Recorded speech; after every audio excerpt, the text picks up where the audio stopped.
The chains around my wrists were nothing compared to the weight of shame crushing my chest as they dragged me toward the estate where she lived. The November sky hung low and gray above us, matching the heaviness in my soul as our cart wheels crunched over the frost-hardened gravel. I had expected this moment would come eventually, but nothing could have prepared me for the reality of it. My name is Captain Lucian Blackwood, though I suppose that title means little now.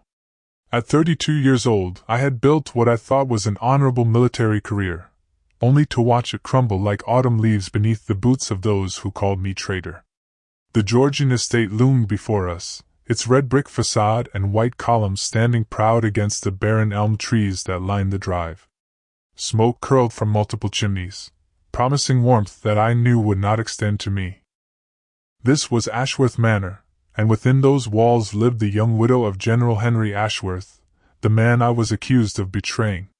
The irony wasn't lost on me that my punishment was to serve as groundskeeper and general laborer to the very woman whose husband's death had been laid at my feet. As the cart rolled to a stop, I caught my first glimpse of her through one of the tall windows. Lady Cordelia Ashworth stood framed in golden lamplight, her dark hair pulled back severely, her black mourning dress making her appear almost ghost-like against the warm interior. Even from this distance, I could see the rigid set of her shoulders, the way she held herself like a woman preparing for battle.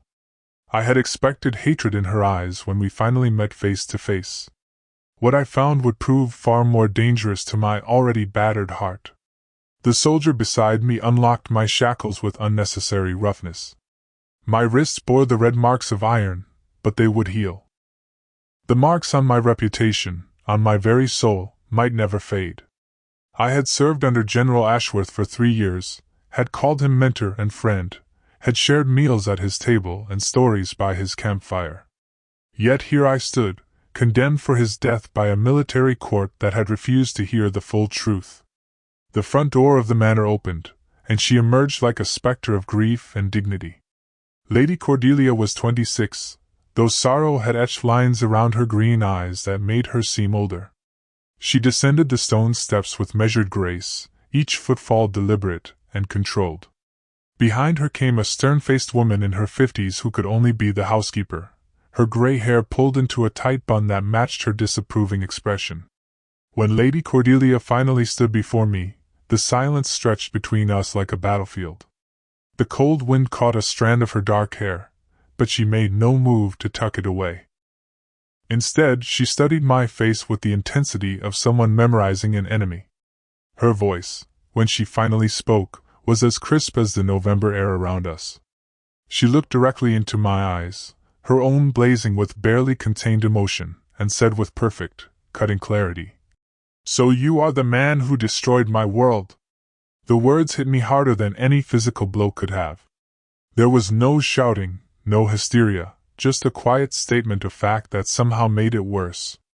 I wanted to defend myself, to explain that I had tried to save her husband, that the real traitor still walked free while I bore his guilt. Instead, I found myself saying simply, "My lady, I am at your service, however unwillingly given." The formal words tasted like ash in my mouth, but what else could I say? That I was innocent? That I had loved her husband like a brother?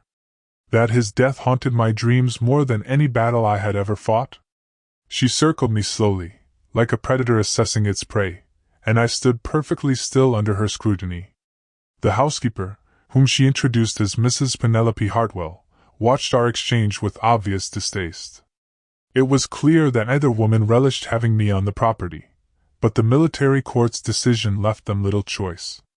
I was to work for my keep, to serve penance through labor until such time as my sentence was deemed complete. The terms of my punishment were simple enough. I would maintain the grounds, repair what needed fixing, and generally make myself useful around the estate.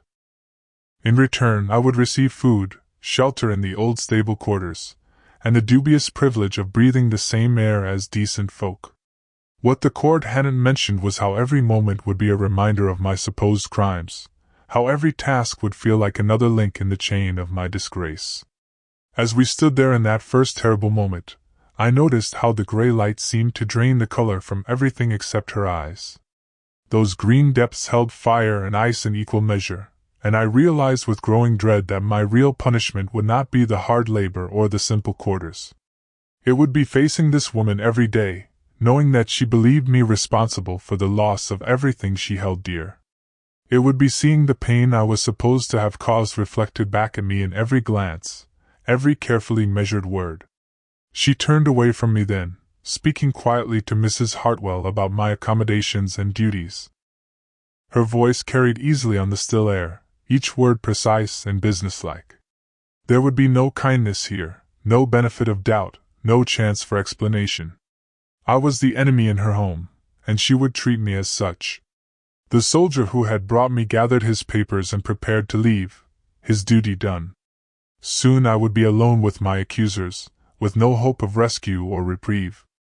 But as I watched Lady Cordelia's retreating figure, something stirred in my chest that had nothing to do with guilt or shame.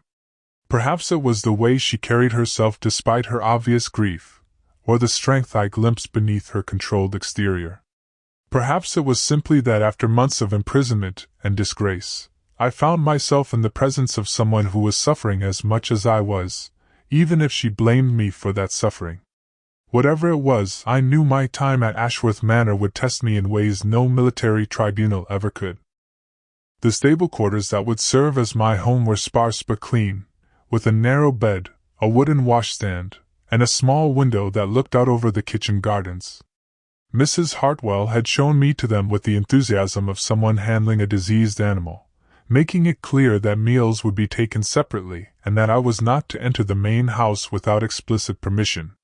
The walls were thick stone that held the cold like a grudge, and I could hear the wind whistling through gaps in the wooden shutters as I settled in for my first night. Sleep came fitfully, filled with dreams of that terrible day 6 months ago when everything changed. In my mind, I was back on the battlefield near Valenciennes, watching General Ashworth ride straight into what I knew was a trap. I had tried to warn him, had shouted until my voice was raw, but the sound of cannon fire swallowed my words. When I found his body later, clutched in his hand was a letter that would seal my fate. A letter supposedly written by me, revealing British troop positions to the French. A letter I had never written, though the handwriting was close enough to mine to convince a military court already looking for someone to blame. The real betrayer had been clever, I had to give him that. Colonel Marcus Ravenscroft had played his part perfectly, expressing shock and disappointment at my supposed treachery while privately celebrating his successful manipulation. He had coveted Ashworth's position for years, and what better way to clear his path than to eliminate both the general and his most trusted captain in one stroke? But proving his guilt was another matter entirely, especially when the evidence against me seemed so damning. I woke before dawn to find frost covering my small window like lace, and I dressed quickly in the rough work clothes that had replaced my military uniform.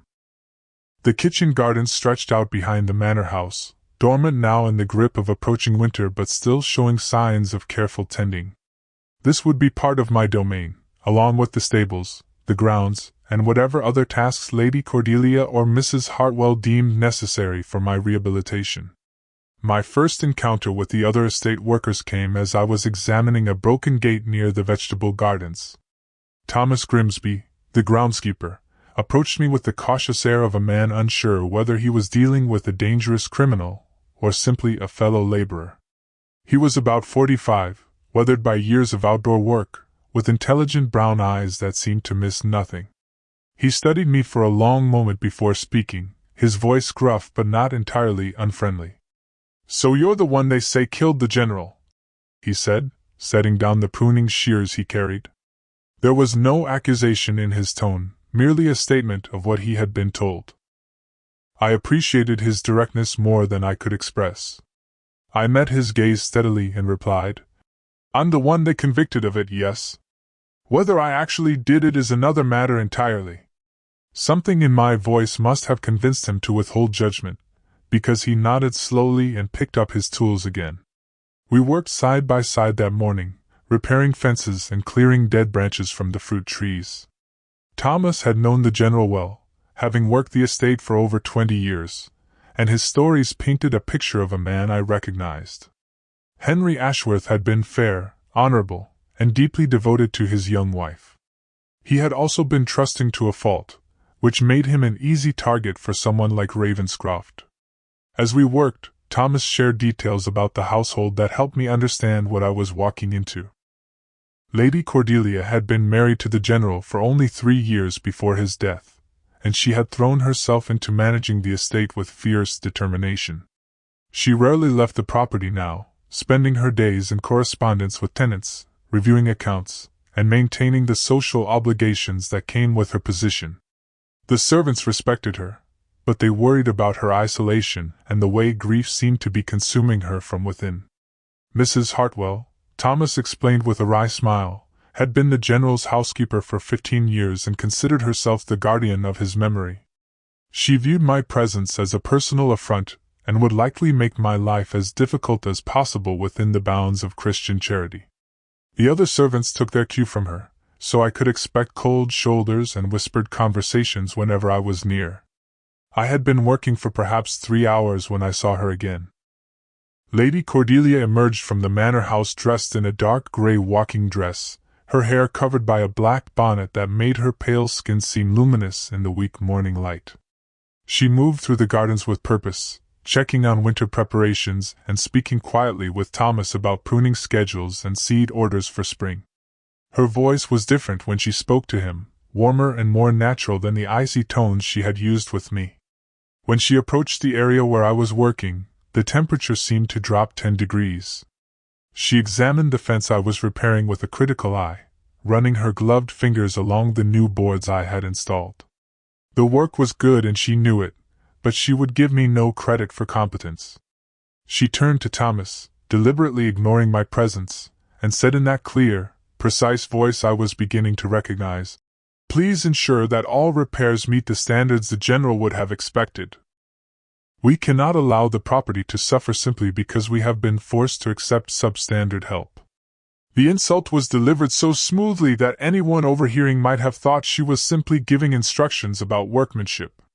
I felt heat rise in my cheeks but kept my expression neutral. Rising to her bait would only prove whatever point she was trying to make about my character. Instead, I continued working, focusing on driving nails with perhaps more force than strictly necessary. Thomas shot me a sympathetic look but said nothing, caught between his loyalty to his mistress and what seemed to be growing doubt about my guilt. The morning wore on with more such encounters. Lady Cordelia seemed to have an endless list of tasks that required her personal supervision, each one bringing her into my vicinity so she could observe and silently criticize my efforts. I began to suspect that she was testing me, waiting for me to lose my temper or give her some excuse to have me removed from the property entirely. But I had learned patience in the months since my arrest, and I would not give her the satisfaction of seeing me break. It was during one of these uncomfortable supervisory visits that I noticed something that made me pause. As Lady Cordelia was examining some repair work I had done on the garden wall, a gust of wind caught her bonnet and lifted it slightly, revealing more of her face than she usually allowed to be seen. What I saw there was not just anger or disgust, but something far more complex and heartbreaking. There was exhaustion in the lines around her eyes, a weariness that spoke of sleepless nights and tears shed in private. There was loneliness in the way she held herself slightly apart from everyone, even Thomas, who clearly cared for her welfare. And beneath it all, there was a grief so profound that it seemed to emanate from her very bones. This was not simply a widow seeking revenge on her husband's supposed killer.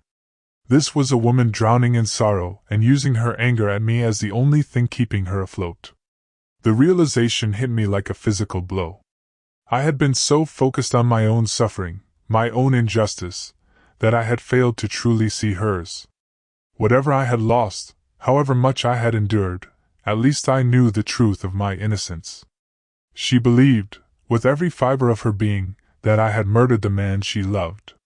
How could she feel anything but hatred for me? That evening, as I sat alone in my quarters eating the simple meal Mrs. Hartwell had grudgingly provided, I found myself thinking about the woman who held my fate in her hands. The bread was coarse and the soup thin, but I had eaten worse during my months in military prison.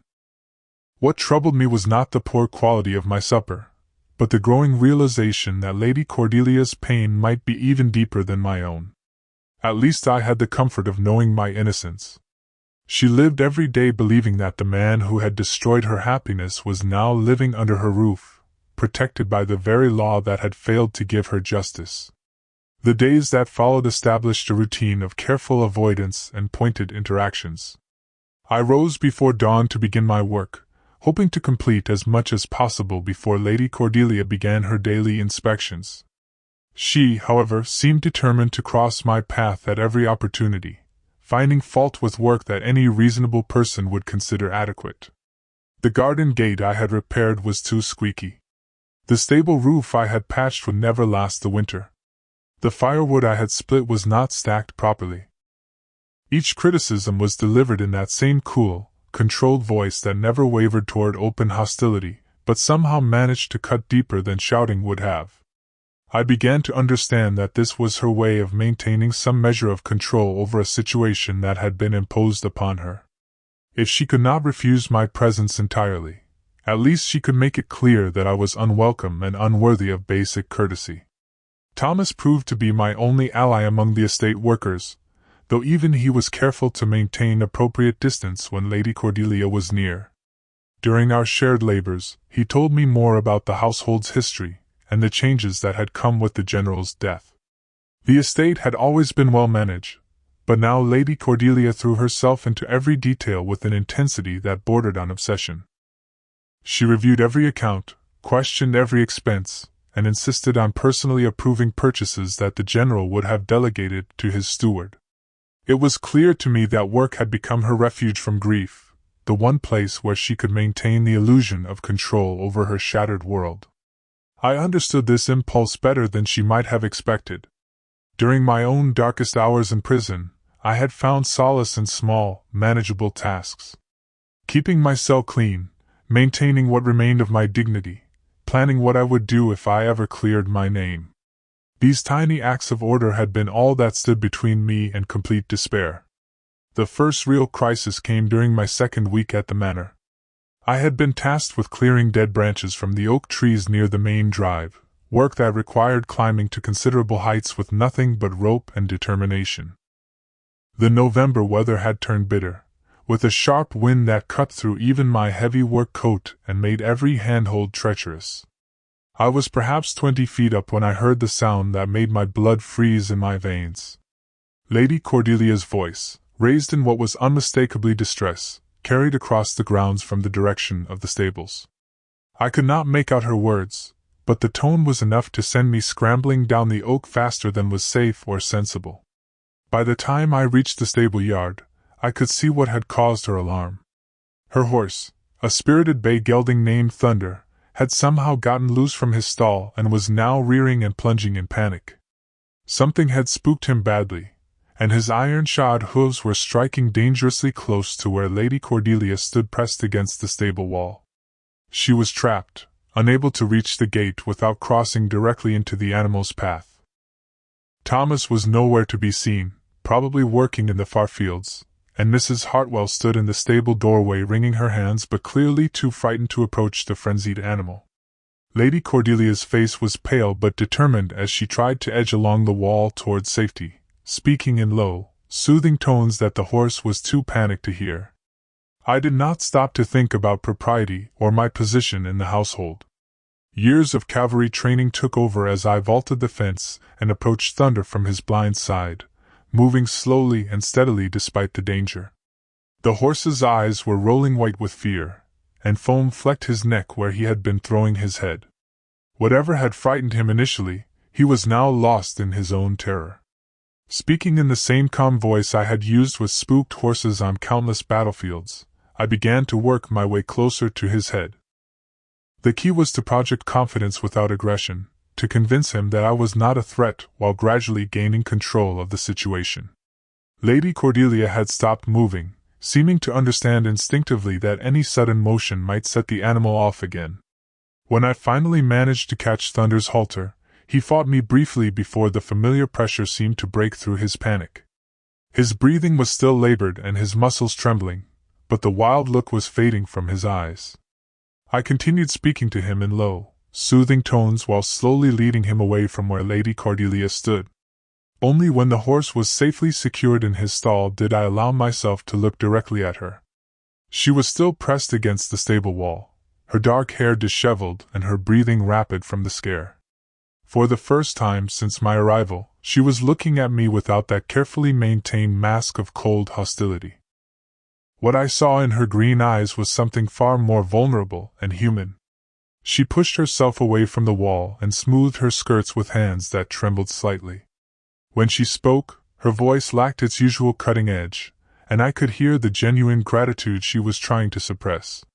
She looked directly at me, her composure cracking just enough to let real emotion show through, and said quietly, "That was well done.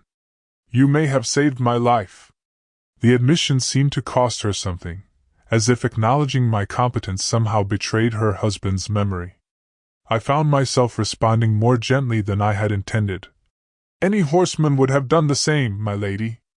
I am glad you were not harmed." The moment stretched between us, awkward but somehow significant.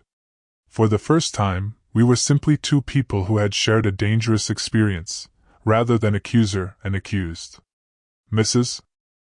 Hartwell chose that moment to bustle forward, full of concern for her mistress and pointed questions about how the horse had gotten loose in the first place.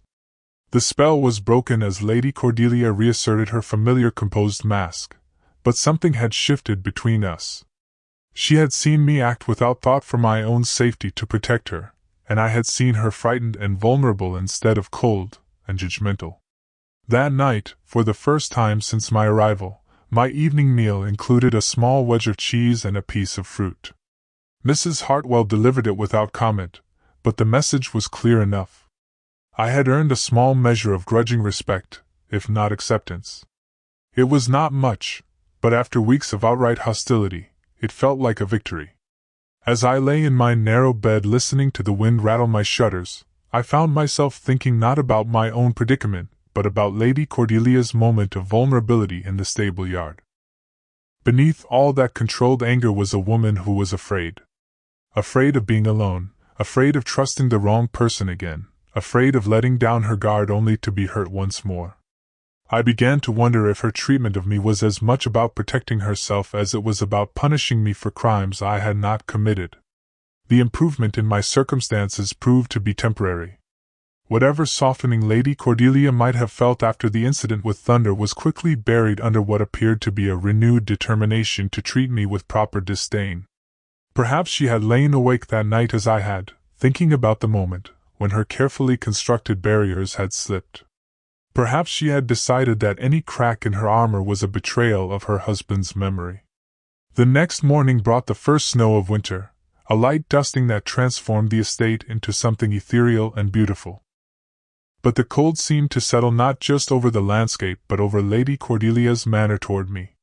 She found fault with everything I touched, criticized work that Thomas quietly assured me was perfectly adequate, and seemed to take particular pleasure in assigning me the most unpleasant tasks available. I was mucking out the stables when she appeared with a visitor, a well-dressed gentleman in his 40s whose military bearing was immediately recognizable. My blood ran cold as I realized who he was. Colonel Marcus Ravenscroft stood beside Lady Cordelia in the stable doorway, his pale blue eyes scanning the interior with the satisfied expression of a man surveying his domain. He had grown slightly heavier since I had seen him last, his dark hair now showing silver at the temples, but he still carried himself with the arrogant confidence that had always marked his character. Lady Cordelia's voice carried clearly in the cold air as she spoke to him, and I could not help but overhear their conversation. She was thanking him for his continued visits, expressing gratitude for his support during her difficult time. He, in turn, was assuring her that it was his duty and pleasure to look after the widow of his dear friend Henry. The easy familiarity between them suggested that these visits were regular occurrences, and I felt sick as I realized how completely Ravenscroft had inserted himself into her life. When his gaze fell on me, bent over a wheelbarrow of soiled straw, his smile became positively predatory. He spoke loudly enough that his words would carry to where I worked, though he addressed Lady Cordelia as if I were not present. He gestured in my direction with casual disdain and said smoothly, "I see you have managed to find some use for that creature after all. Though I must say, Cordelia, it troubles me to know that such a man shares the same roof as you, however distantly." His concern was perfectly calculated, designed to sound protective while reminding her exactly what she was supposed to think of me. Lady Cordelia's response chilled me more than the December air. She looked directly at where I stood and replied with icy precision, "He serves his purpose well enough, Marcus. The work keeps him busy and reminds him daily of what he has lost through his treachery. I find there is a certain justice in having Henry's murderer tend to Henry's property."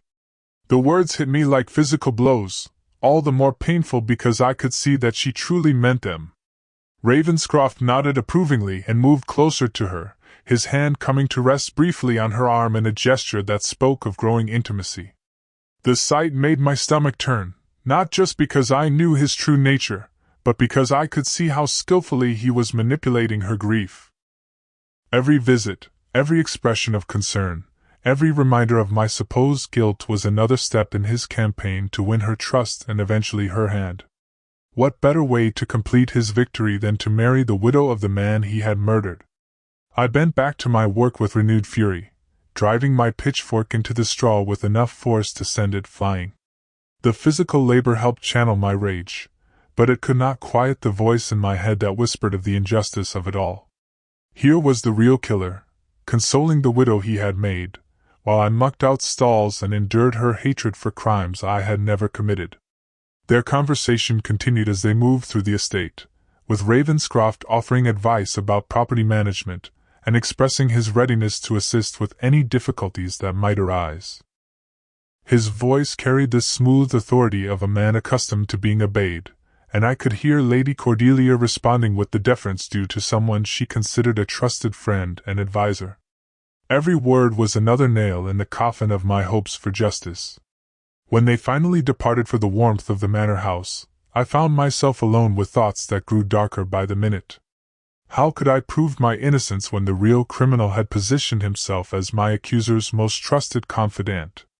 How could I convince Lady Cordelia of the truth when doing so would require her to believe that the man she now depended upon was the very monster she thought me to be?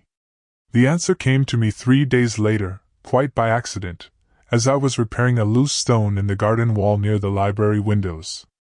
The shutters had not been properly closed, and voices from within carried clearly on the still air. Lady Cordelia was inside with someone, their conversation animated in a way that made me pause in my work. Through the gap in the shutters, I could see her seated at a large desk covered with papers, her dark head bent over what appeared to be correspondence. Across from her sat Dr. Edmund Fairchild, the village physician, a man whose reputation for honesty was matched only by his skill with the sick and injured. His weathered face bore an expression of deep concern as he spoke to her in low, urgent tones. I knew I should move away, that eavesdropping was both wrong and dangerous, but something in the doctor's manner held me frozen in place. His next words explained why. Dr. Fairchild leaned forward in his chair and said with obvious reluctance, "Cordelia, my dear, I feel I must speak plainly about Colonel Ravenscroft's visits. There are things being said in the village, concerns about his intentions that go beyond simple friendship." His voice carried the weight of a man who had wrestled with his conscience before deciding to speak. Lady Cordelia's head snapped up, her green eyes flashing with something between anger and alarm. She set down her pen with enough force to splatter ink across the paper and replied sharply, "What manner of things, Edmund? The Colonel has been nothing but supportive since Henry's death. I will not listen to idle gossip about a man who has shown me such kindness." But Dr. Fairchild was not so easily dismissed. He had delivered too many babies and closed too many eyes to be intimidated by aristocratic displeasure. His response was firm but gentle, like a father trying to warn a beloved but headstrong daughter. He met her gaze steadily and continued, "It is not idle gossip, my dear Mrs. Crawford. At the mention that the Colonel has been making inquiries about your financial situation, asking questions about the estate's value and your inheritance from Henry. And there are other matters, things I hesitate to mention but feel I must for your protection. The conversation continued, but I could see that Lady Cordelia was becoming increasingly agitated. She rose from her desk and moved to the window, and I quickly resumed my work on the wall, afraid that she might spot me. But her attention seemed focused inward as she processed the doctor's warnings. When she spoke again, her voice was quieter, more uncertain than I had ever heard it. What she said next made my blood run cold and my hands still on the stones I was meant to be repairing. She turned back to Dr. Fairchild with anguish written clearly across her features and whispered, "But Edmund, if I cannot trust Marcus, then who can I trust? He was Henry's friend, his brother-in-arms. If even he might be deceiving me, then how can I trust anyone ever again?" The pain in her voice was so raw that I felt like an intruder for having heard it. It was in that moment that I realized the true depth of her isolation and fear. She was not just a widow seeking revenge on her husband's killer. She was a young woman completely alone in the world, surrounded by people whose motives she could no longer trust, clinging to her anger at me because it was the one certainty she had left. If she admitted even the possibility that I might be innocent, she would have to face the terrifying reality that she truly had no idea who her enemies were. The revelation I had overheard changed everything. That night, as the first heavy snow of winter began to fall in earnest, I sat in my small quarters staring at the single candle that provided my only light. The weight of Lady Cordelia's words pressed down on me like the accumulating snow outside. She was trapped in a web of deception so complete that she could not see the real danger standing right beside her. Every day that I remained silent was another day that Ravenscroft could tighten his hold on her, another step closer to his ultimate victory. But how could I convince her of the truth without proof? My word alone would mean nothing against that of a decorated colonel who had spent months carefully cultivating her trust. I needed something concrete, something that would shatter her faith in him as completely as mine had been shattered by his betrayal. The answer came to me in the form of a memory from our military days together, something he probably thought no one else knew about. I had to get into the manor house, specifically into the library where I had seen Lady Cordelia working with her correspondence. If Ravenscroft was truly courting her as Dr. Fairchild suspected, there would be letters, and I knew his hand well enough to recognize it even disguised. More importantly, I remembered his habit of pressing too hard with his pen when he was being particularly careful about his writing. It was a small thing, but it had helped me identify several of his reports during our time serving together. My opportunity came 2 days later when Lady Cordelia left the estate to visit tenants in the village, accompanied by Mrs. Hartwell for propriety's sake. Thomas was working in the far fields, and the other servants were busy with their own duties. I slipped into the manor house through the kitchen entrance, my heart pounding with the knowledge that discovery would mean immediate expulsion and probably a return to prison. The library was exactly as I had glimpsed it through the shutters, but being inside felt like entering a sacred space. Books lined the walls from floor to ceiling, their leather bindings speaking of generations of accumulated knowledge and culture.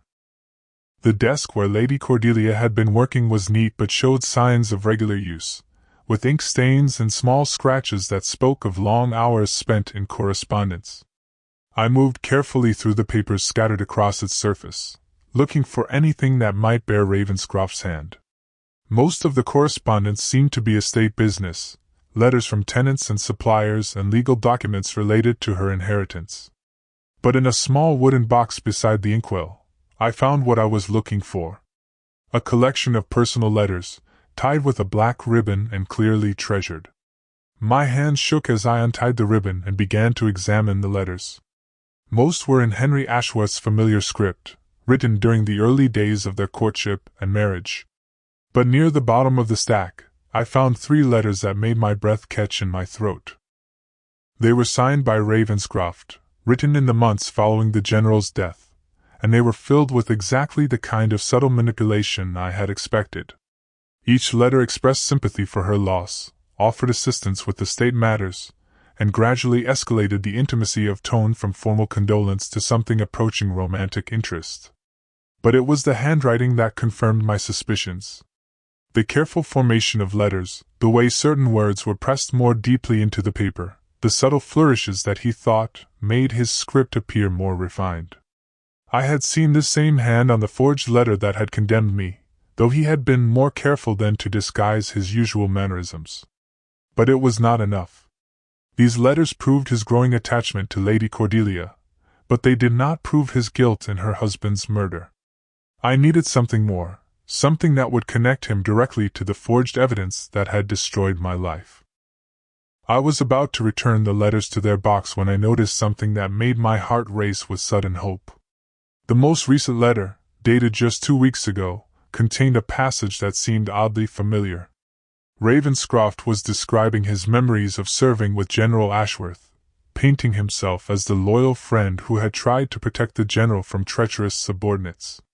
But in his eagerness to portray himself as heroic, he had included details about the battle that only the true betrayer could have known. Specific information about troop positions, timing of the attack, even the location where the general's body was found.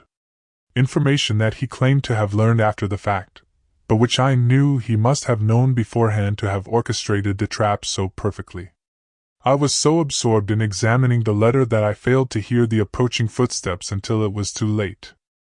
The library door opened with a soft creak, and Lady Cordelia stepped inside, her cheeks flushed from the cold and her eyes wide with shock at finding me there. For a moment, we stared at each other in perfect silence, the letter still clutched in my trembling hand. Her voice, when she finally found it, was deadly quiet. She looked at me with a mixture of outrage and betrayal that cut deeper than any blade, and said with perfect, controlled fury, "How dare you violate the privacy of this house and handle my personal correspondence without permission?" The disappointment in her voice was worse than her anger, as if I had confirmed every terrible thing she believed about my character. I knew that any attempt at explanation would sound like the desperate lies of a caught thief, but I had to try. This might be my only chance to make her see the truth, even if it meant risking everything on one desperate gamble. I held out the letter toward her, my voice steady despite the fear coursing through my veins. Looking directly into her eyes, I said with all the sincerity I could muster, "My lady, I know how this appears, but I beg you to examine this letter carefully.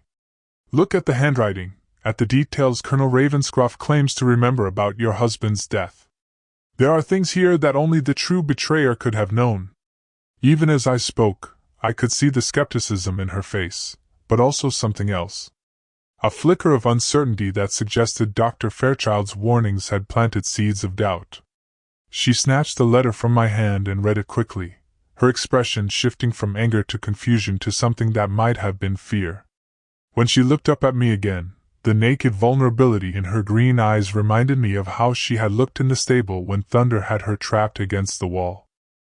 She sank into the chair behind her desk, still holding the letter, and whispered almost to herself, "These details, the way he describes finding Henry's body, the timing of events. I never told him these things. How could he know them unless—" Her voice trailed off as the implications began to sink in. The next hour passed in a blur of revelation and growing understanding. I showed her the subtle signs in Ravenscroft's handwriting that matched the forged letter that had condemned me. I explained the military tactics that had been used against her husband, tactics that required inside knowledge of British positions and movements.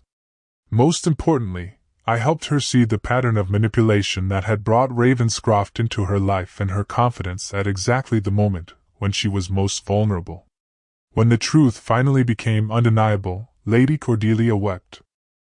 Not the controlled tears of aristocratic grief, but the raw, broken sobs of someone whose entire world had been built on lies.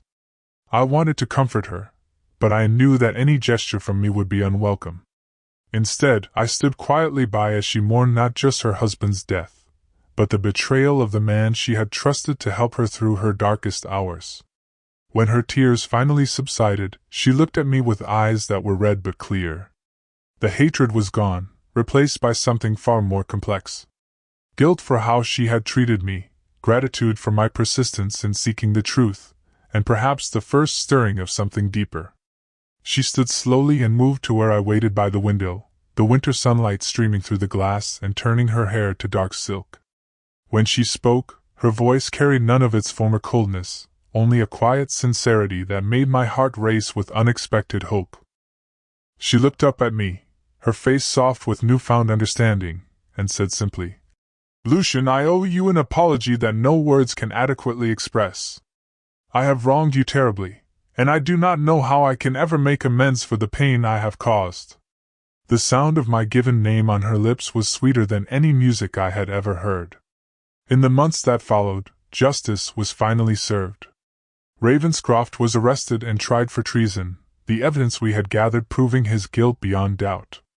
My name was cleared, my rank restored, and my honor vindicated before all who had condemned me. But none of that mattered as much as what grew between Lady Cordelia and myself in the quiet days that followed our revelation. Love, I discovered, could indeed bloom from the ashes of injustice. What had begun as punishment became redemption, and what had seemed like the end of my story became its true beginning. On a bright spring morning 6 months later, as cherry blossoms drifted like snow outside the same library window where truth had finally triumphed, Lady Cordelia became my wife. And I learned the most important lesson of my life, that true honor lies not in avoiding injustice, but in maintaining your integrity while enduring it, and keeping your heart open to love even when the world seems determined to crush it. If you enjoyed this story of love conquering the greatest odds, make sure to subscribe to our channel for more incredible tales of romance, redemption, and the power of truth to set us free.